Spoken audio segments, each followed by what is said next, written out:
Boa noite, turma! Hoje, na nossa aula de introdução, nós vamos abordar um pouquinho do tema de cateterismos, tá bom? Esses cateterismos, eles são conhecidos como as antigas sondas, como nós chamávamos antes, tá? Então, nós vamos falar um pouquinho de sonda nasogástrica, da sonda nasoenteral, sonda vesical de demora e de alívio, o Uripen, a lavagem intestinal e a bolsa de colostomia, tá? Então, todos esses itens nós chamamos de sondas ou catéteres. Qualquer uma das duas formas está correto de dizer. Atualmente agora, pela terminologia, nós chamamos de catéteres, tá bom? Então, nós vamos iniciar pelo cateterismo nasogástrico, tá? Então, o próprio nome diz que nós vamos introduzir um catéter na região nasal até a região gástrica, tá bom? Então, nós vamos escolher uma das narinas, né? Ou direita ou esquerda, e vamos realizar a passagem desse catéter. Esse catéter chegará até a região do estômago, tá? Até a cavidade gástrica, tá bom? Então, nós temos alguma finalidade para estar realizando esse procedimento. A primeira delas é para preparar o paciente para a coleta de exames, tá? Pode ser uma coleta de suco gástrico ou conteúdo gástrico, para tratamentos e também para pacientes que vão ser submetidos a algum tipo de cirurgia e necessite da passagem desse catéter, tá bom? Uma outra finalidade que nós realizamos é a lavagem gástrica no paciente, tá? Essa lavagem gástrica, nós vamos realizar uma lavagem no interior desse estômago, introduzindo soro e retirando, drenando, para que ocorra assim uma lavagem estomacal no paciente.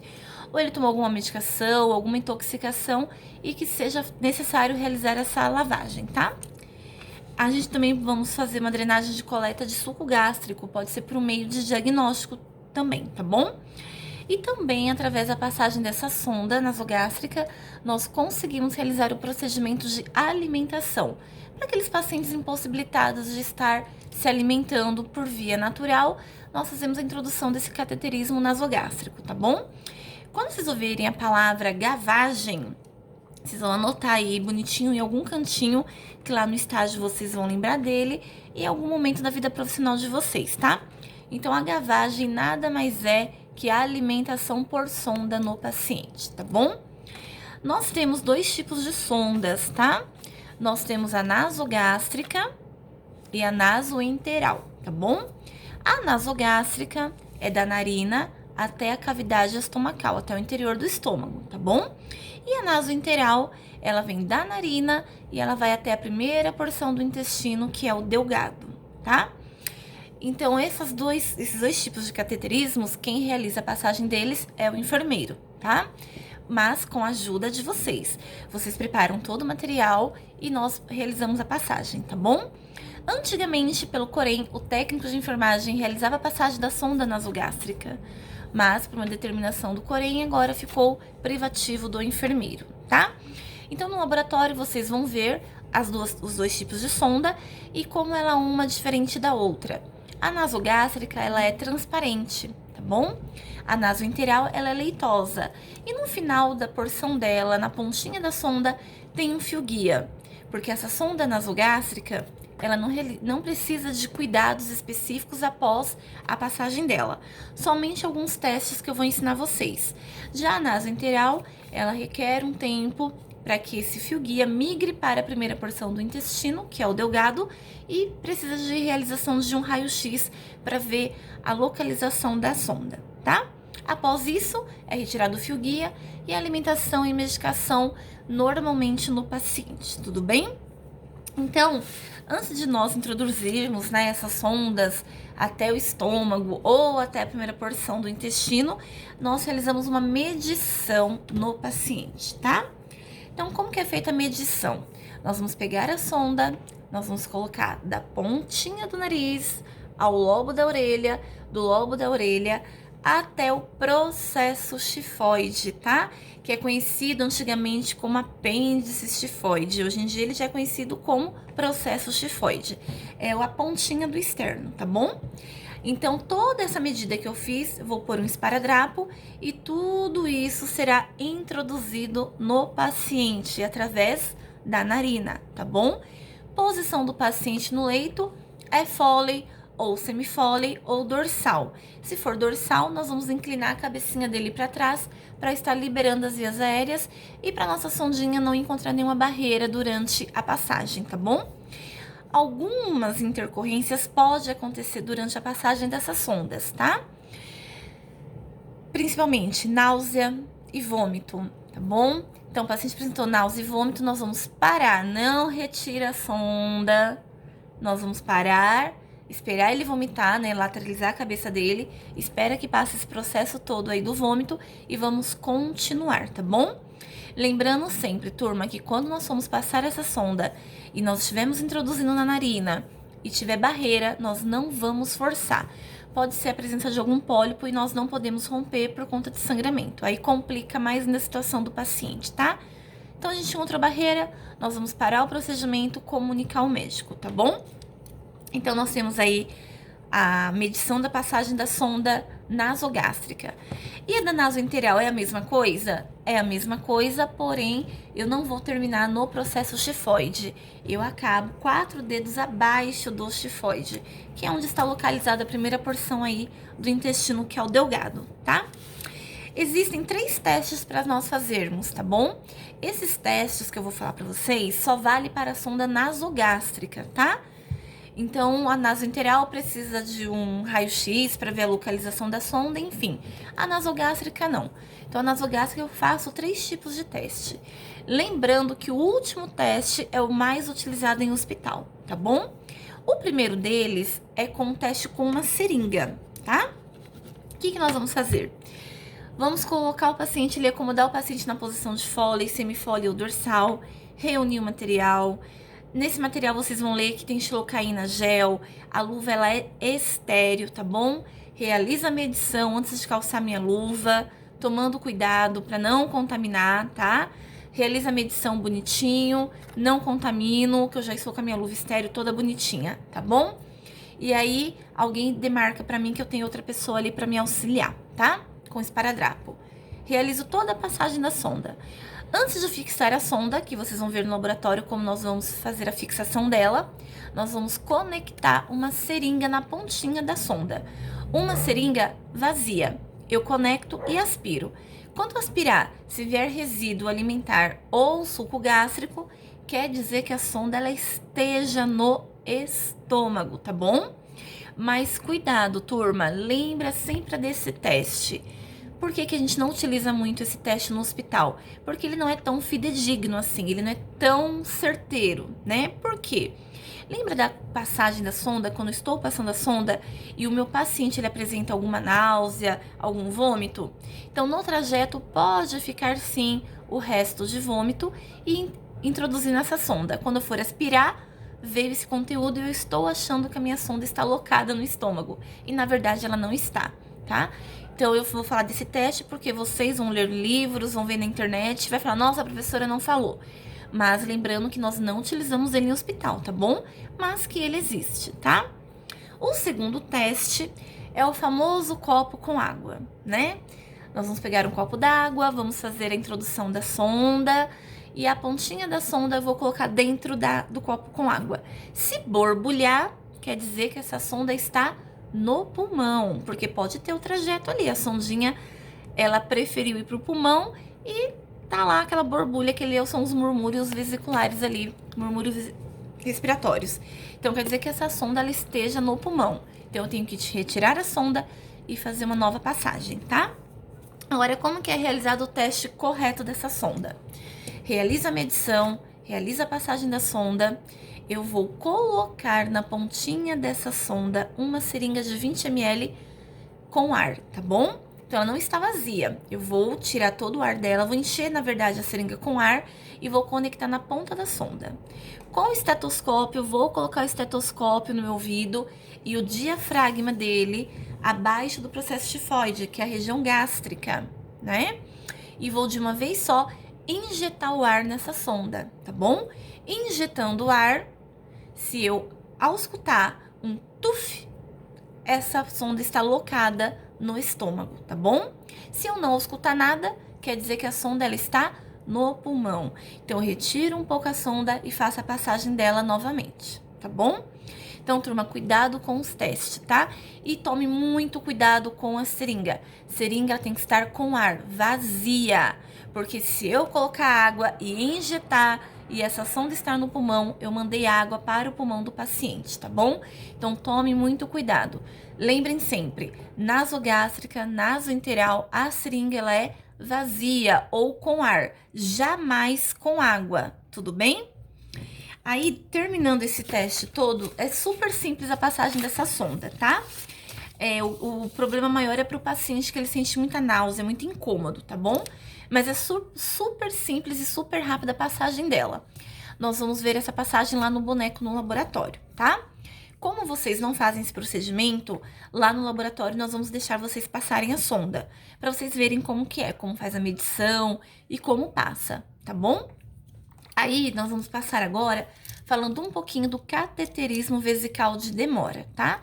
Nós já falamos de alimentação, de irrigação, de lavagem e suco gástrico. Agora nós vamos para eliminações corpóreas, tá? Essas eliminações é através da sondagem vesical de demora. Por que o nome dela é de demora? Porque o paciente ele vai ficar com essa sonda muito tempo da vida dele. Tem pacientes que vivem o resto da vida com essa sonda, tá bom? Dependendo do caso dele também, né? Então, provavelmente esse é um paciente que ele possa ser permanente o uso dessa sonda, como pode ser transitória por algum período e daqui a pouco retira ela, tá? Então, essa sonda vesical de demora é uma sonda que, quando eu realizar a passagem dela lá na uretra do pênis ou da vagina, lá da vulva da mulher, tanto homem quanto mulher, né? Seja criança, adolescente ou idoso, essa sonda vai da uretra até o interior da bexiga. Então, são procedimentos totalmente estéreis, procedimentos invasivos. Quem realiza a passagem também desse cateterismo, dessa sondagem, é o enfermeiro com a ajuda de vocês, tá? Então, nós vamos realizar a passagem aí da uretra até o interior da bexiga, tá bom? E qual que é a finalidade? Por que eu passo essa sonda? Primeiro, eu passo essa sonda para pacientes que estão lá no pré-operatório. O pré-operatório antecede a cirurgia, então eu estou preparando o meu paciente para uma cirurgia, para o ato cirúrgico. E um dos cuidados de enfermagem é a passagem de sonda vesical de demora, tá bom? Porque durante a cirurgia ele não vai levantar, ele não pode evacuar, ele não pode eliminar a urina, tá? E após a cirurgia também não. Dependendo da cirurgia, se é grande, se é cardíaca, neurológica, ele não vai ter como ter o controle ali de estar eliminando a urina. Então, só vou conseguir eliminar essa urina no pós-operatório através do cateterismo, tá bom? Então, todo paciente, antes da cirurgia, é realizada a passagem dessa sonda vesical de demora, tá? Bexiga neurogênica. Essa bexiga neurogênica, para ficar bem simples para vocês, são para pacientes com algum trauma de medula, algum trauma da coluna vertebral, e o cérebro não está comandando, mas mandando o comando para drenar a urina do organismo. Então, preciso da introdução de um catéter. Então, é a chamada de bexiga neurogênica, tá? Retenção urinária para aqueles pacientes que estão retendo líquidos, que eles não conseguem eliminar a urina de alguma forma. Então, eu preciso estar realizando a passagem dessa sonda, tá bom? Irrigação da bexiga. A irrigação da bexiga, nós temos como se fosse um curativo no interior uma lavagem, né? Lembra daquela aula passada do curativo com irrigação? Aqui nós temos também a irrigação da bexiga, lavar essa bexiga. E eu faço isso através da sondagem vesical, tá bom? Lembrando que quando o médico pede para nós uma irrigação, eu uso a sonda de 3 vias, porque na verdade nós temos 2 tipos de sondas, tá? Vesical de demora. O nome dela é a sonda Foley. Sonda Foley 2 vias e sonda Foley 3 vias. Aí, quando é que eu uso uma de 2 vias e quando eu uso a outra de 3 vias? É simples. A de 2 vias para cirurgias pré e pós-operatório, bexiga neurogênica, vou coletar a urina do interior da bexiga e vou fazer o balanço hídrico, que é aquele controle que nós vamos fazer no hospital durante 24 horas, anotando tudo que o paciente ingere de líquido e tudo que ele elimina. E uma das eliminações dele é a via urinária. Eu consigo fazer o controle através dessa sonda de Foley 2 vias, tá? E o que sobrou para a sonda de Foley 3 vias? A irrigação, que é a lavagem no interior da bexiga, tá bom? Então, lá no laboratório, nós temos esses dois tipos de sonda. Nós vamos explicar para vocês como que são as vias, como que nós passamos, como que nós vamos fixar a sonda, por onde entra o soro, por onde sai a urina. É super simples, tá, turma? Falando aqui, vocês podem ficar com um nó na cabeça, mas é uma coisa super tranquila, tá? A de 2 vias, entra a aguinha que nós vamos insuflar o balão para prender, tá? Vocês vão ver no vídeo. E outra via só sai a urina diretamente no sistema fechado, que é aquela bolsa coletora que fica pendurada na cama do paciente, tá bom? A de 3 vias, entra soro por uma via, sai soro pela outra via. E a terceira é onde nós vamos insuflar um balão no interior da sonda para que a sonda fique presinha na bexiga. Se não enchermos esse balãozinho, esse balonete, como muita gente fala, o paciente saca a sonda com muita facilidade, tá bom? Então, é uma forma da sonda ficar presa no interior da bexiga, tá? Nós temos também uma chamada de sonda vesical de alívio. Ó, então nós temos uma vesical de demora e uma vesical de alívio, tá? A de demora vai permanecer com o paciente muito tempo, muitos dias, muitos meses, semanas, até anos, tá bom? E nós temos essa de alívio. O que é de alívio? É só ali fazer uma drenagem para coleta de exame de urina, ou o paciente está com bexigoma, é só passar a sondinha, saiu a urina e a gente retira, tá? Tem pacientes que sofrem algum tipo de patologia e ao invés de utilizar essa vesical de demora, eles utilizam a vesical de alívio. Então, são pacientes treinados, são mães treinadas que todos os dias passam essa sonda nos filhos ou no paciente em casa só para urinar, tá bom? Tem muito adulto que passa a sonda em si só, tá? Ele só passa a sondinha para urinar. Por que ele não fica com aquela de vesical de demora? Porque o risco de infecção é muito grande com aquela Foley de demora, tá bom? Essa de alívio não. É um catéter super simplesinho.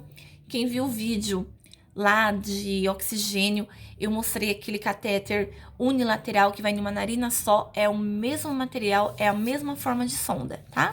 É introduzir na uretra, drenou toda a urina, retira, tá bom? Tanto uma sonda quanto a outra tem que ter o cuidado de fazer asepsia, de estar de luva estéreo e não contaminar o procedimento, tá?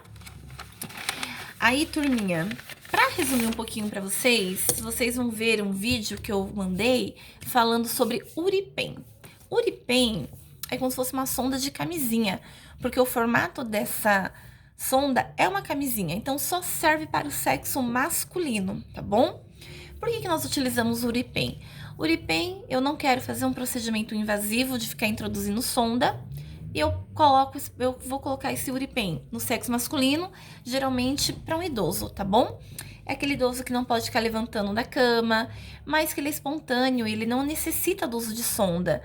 A micção dele, a urina dele é super espontânea, então não tem um porquê de passar essa sonda, ele não tem indicação de nenhuma das duas sondas. Então, para que ele não fique levantando com risco de queda, venha passar mal, desmaiar, ter uma queda, nós passamos o Uripen, tá? É um formato de uma camisinha, na ponta tem uma extensão e toda a urina que ele for urinando, ela vai cair dentro de um frasco coletor, tá bom? Lá no laboratório também tem todo esse material e nós vamos mostrar para vocês, tá? Tem um vídeo bem bonitinho, simplesinho, explicando como faz, tá bom? Então, o Uripen tem que ser trocado todos os dias, 1 ou 2 vezes ao dia. Tomar cuidado para não garrotear o pênis, porque não é só introduzir, tá bom? Eu tenho que fixar ele com micropore, porque ele pode enrolar e sair, tá? Então, tem alguns cuidados que nós vamos fazer com o Uripen, tá bom?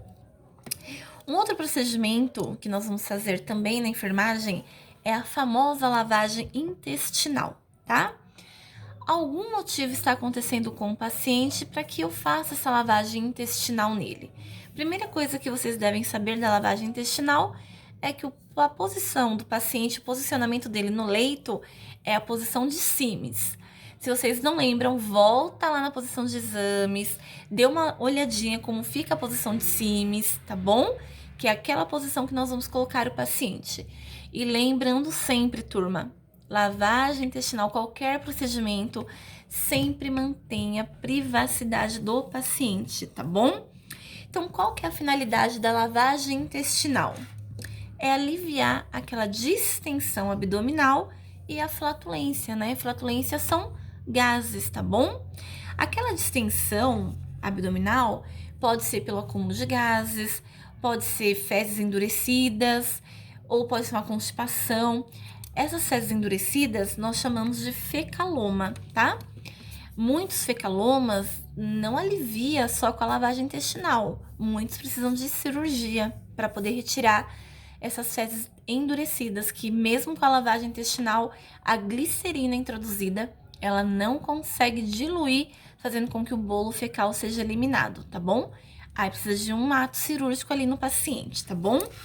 Então, quais são as finalidades dessa lavagem intestinal, né?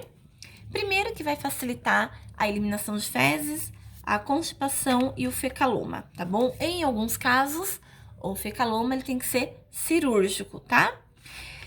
Preparar paciente para exames. Pacientes vão fazer colonoscopia. O colo tem que estar totalmente limpo. E um procedimento é fazer a lavagem intestinal, tá bom? Nós não utilizamos mais a lavagem intestinal para trabalho de parto, tá? Muitos anos atrás, quando a mulher entrava para realizar o parto, ela teria que fazer a tricotomia e a lavagem intestinal. Hoje em dia não se faz isso mais, tá bom? Então cai por terra trabalho de parto aí para lavagem intestinal. Nós não realizamos mais, tá? Cirurgias. Se for cirurgias do reto, intestino ou região gástrica, intestino e gástrico, tem que ser realizado a lavagem intestinal.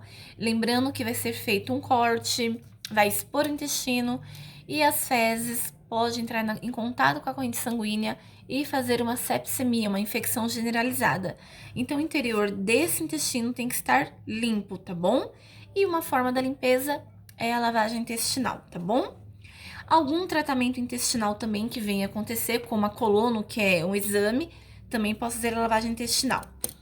Aí nós temos dois tipos de lavagem intestinal, tá bom? Nós temos o enteroclisma.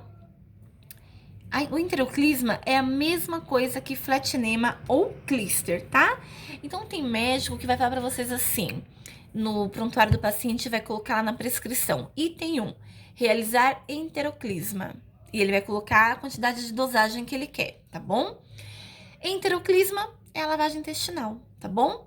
Outros médicos vão colocar para vocês assim, realizar fletinema e na frente a quantidade de solução que ele quer. Fletinema é a lavagem intestinal, tá bom? Algum outro profissional médico vai colocar para vocês assim, realizar clíster e na frente a solução de glicerina, a quantidade de volume que ele quer. Então, para facilitar aqui para nós, quando o médico fala em fazer um fletinema ou clíster, o máximo que nós vamos introduzir via retal no paciente é de 50 a 500 ml de glicerina, tá bom? É a solução que nós introduzimos via retal no paciente para realizar toda essa limpeza do conteúdo intestinal, tá bom? Então, fiquem na cabecinha de vocês. Fletinema e clíster é de 50 ml a 500 ml de solução, tá?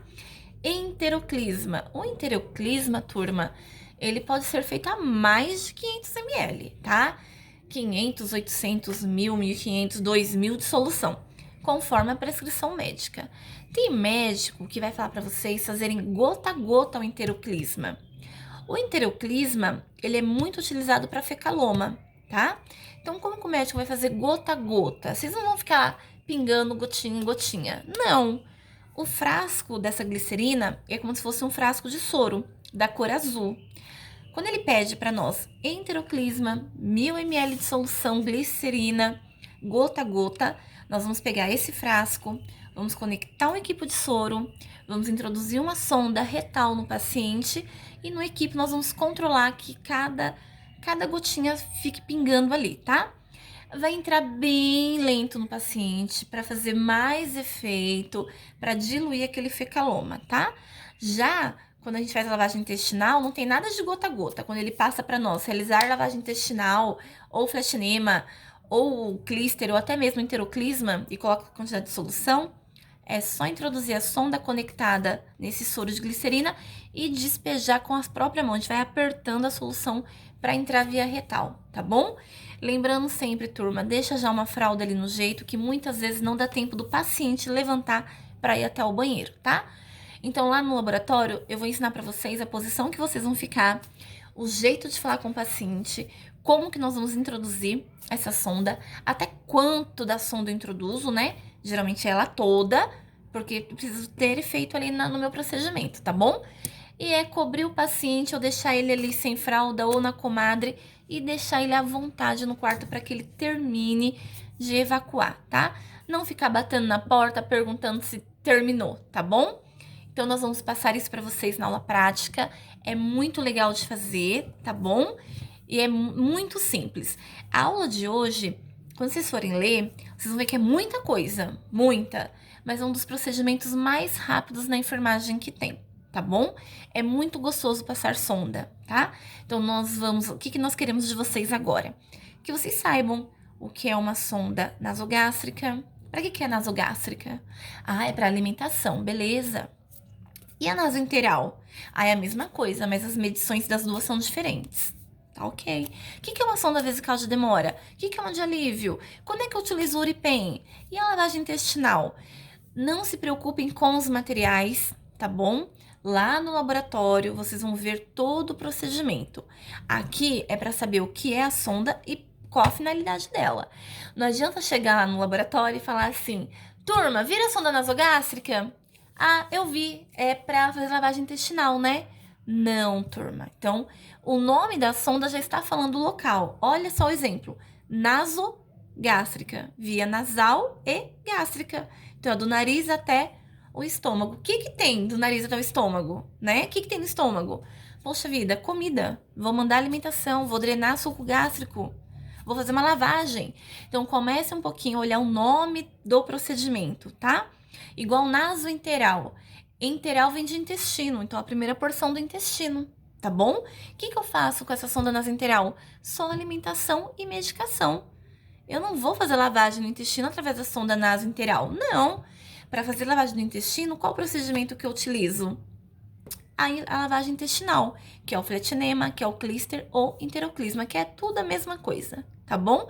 Só muda ali a quantidade de volume que o médico prescreve para nós, tá? Agora tem que drenar a urina do paciente. Então, o que nós vamos fazer? Lembrar de sonda vesical. Vesical vem da urina, né? Não é de vesícula não, turma. Vesical vem da urina. Então, o que nós vamos imaginar? Demora que vai ficar muito tempo aí com o paciente. A de alívio é passar uma sondinha, terminou de urinar, coletei exame, acabou. Retira a sonda e vida que segue ali para o paciente, tá bom?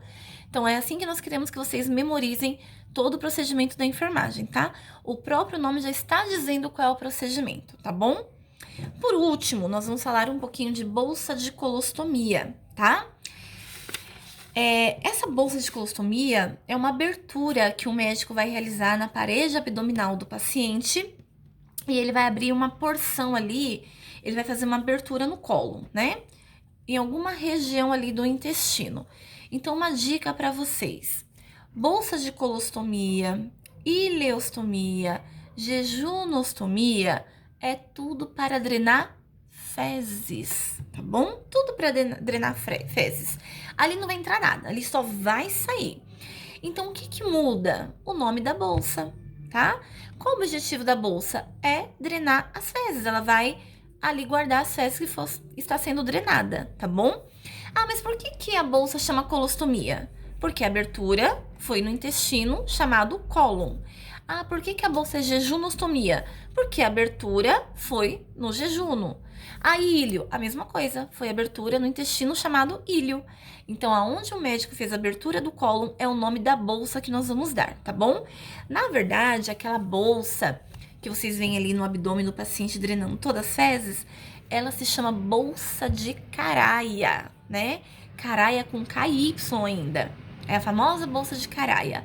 Quem trabalha muitos anos no hospital já conhece a bolsa. Muitos que estão entrando agora na enfermagem, nós já adaptamos a bolsa pelo nome da porção do intestino ali que o médico fez o corte, tá? Fez a abertura. Por isso que vem bolsa de colostomia, bolsa de ileostomia, bolsa de jejunostomia, tá bom? Então, no laboratório, o nosso boneco, ele tem um estoma, que é aquela abertura, chama um estoma, tá bom? O médico faz um corte ali no abdômen, ele faz uma abertura do intestino, coloca aquela porçãozinha para fora do intestino na cavidade abdominal e aquela porção ali se chama estoma. É ali que nós vamos colocar a bolsa de colostomia ou jejunostomia ou ileostomia, tá bom? Função dessa bolsa é drenar todo o conteúdo que tem ali no intestino, ou seja, as fezes, né? Lembrando que a fezes ela não vai ser endurecida, tá bom? Vai ser líquida, semilíquida, pastosa, tá? Sempre lembrem, turma, a paciente ele não tem controle do esfíncter, tá bom? Então, vocês vão realizar a troca, vamos retirar a bolsa, limpar a região. Se eu for com a minha mãozinha um pouquinho mais forte, vai sair fezes. O paciente ele não controla, ele perde o controle do esfíncter, tá bom? Então, qual a finalidade dessa bolsa, né? É controlar o débito de drenagem, tá bom? Tudo que vai sair dali, então essa bolsa vai absorver tudo, vai guardar tudo que tá sendo drenado ali do intestino, tá bom? Essa bolsa protege a pele contra a ação dos sucos interdigestivos, né? Dos sucos intestinais ali presentes, que pode corroer. Então, a bolsa já protege ali a pele da ação desse suco, tá bom? O paciente, ele não tem, né, o esfíncter, o controle do esfíncter, então cuidado, não fique bravo com o paciente, vocês forem fazer o curativo e ele está evacuando ao mesmo tempo que ele não consegue parar, ele não tem o controle, tá bom? Pode acontecer alguns problemas com essa bolsa? Pode, turma, pode vazar, ela vai ter odor, entendeu? Desagradável, e pode irritar aquela parte ali, porque ela tem uma cola. Então, lá no laboratório, o que nós vamos fazer? Eu e a professora Roberta vamos ensinar vocês a medirem o estoma e medir a bolsa. Possa ser que no vídeo já tenha essa parte, tá? Então, nós vamos ensinar vocês a medirem o estoma, medir a bolsinha, limpar toda a área afetada, onde ficou aquela cola, tá bom? A abertura da bolsa, ou seja, a abertura que ela tem para drenar todas as fezes tem que ser sempre para baixo.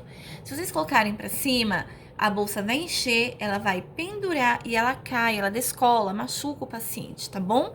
Então, nós temos um macete sim para ensinar vocês aos cuidados com essa bolsa, tá? Turma, a aula de hoje ela é muito simples, é muito rapidinha, são só esses catéteres, tá bom? Então, dá uma lida bonitinho em nasogástrica, nasoenteral. A nasoenteral não está falando muito aí nos slides não, tá? Porque até ontem, até o ano passado, era somente o enfermeiro. Agora tudo passou para o enfermeiro. Possa ser que o ano que vem o Corém, o COFEM venha e libere para vocês todas essas passagens de sondas, todas essas passagens de nasogástrica. Por enquanto, passou para nós, tá? Então, como a nasoenteral era só do enfermeiro, nem coloquei para vocês. Mas já falei aqui no vídeo a diferença de uma delas e como que é feita a medição e o porquê que é o enfermeiro que passa, tá? Então, vocês dão uma lida bonitinho nessas sondas, na sonda vesical de demora, de alívio, no Uripen, e tem uns vídeos para vocês, tá? Quinta-feira é a nossa última